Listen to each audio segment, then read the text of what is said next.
New information tonight on a violent wreck that sent dozens of people to the hospital. A bus tried to avoid the driver of an SUV who ran a stop sign and crashed right into a building. And tonight we're learning the driver of the SUV should not have been on the road in the first place. CBS 4's Peter Dinch is live in Miami with more. So Peter, what have you learned?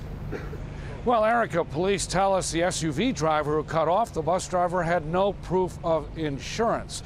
Now, it's fortunate that no one was here at this business at the home of South Florida Store Fixtures. This is what happened when the bus drove through the front of this business.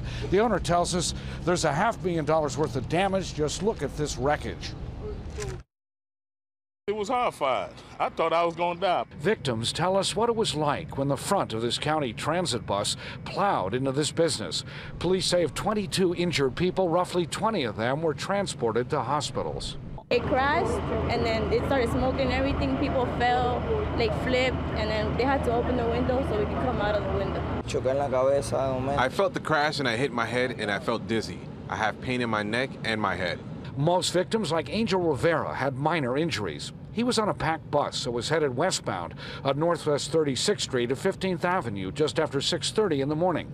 Police said the driver of this green SUV, 34-year-old Natasha Registe, ran a stop sign and caused the crash. The car jumped in front of the bus. The bus driver honked the horn. The driver of the car insisted on cutting in, and then we ran into the building. Investigators say the bus driver, 36-year-old Michael Randolph, tried to avoid the SUV and lost control, swerved, knocked over this palm tree, and smashed into this warehouse store. My glasses flew. Everybody fell. Emergency crews helped evacuate victims and treat patients, including a number of high school students.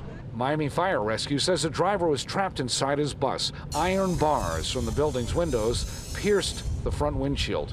Fire crews had to use some tools to free him, and he was transported to the hospital. Among those transported, the 14-year-old daughter of the SUV driver. That driver, Natasha Registe, was cited for failing to yield for a stop sign and having an expired tag and no proof of insurance.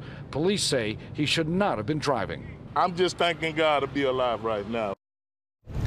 Back here live, we can tell you Jackson Memorial Hospital says it has 15 patients, 13 are in good condition, 2 are in serious condition.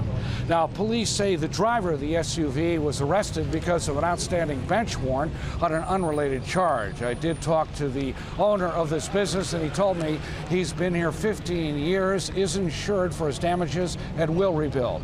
We're live in Northwest Miami-Dade. Peter Dinch, CBS 4 News. Thank you, Peter.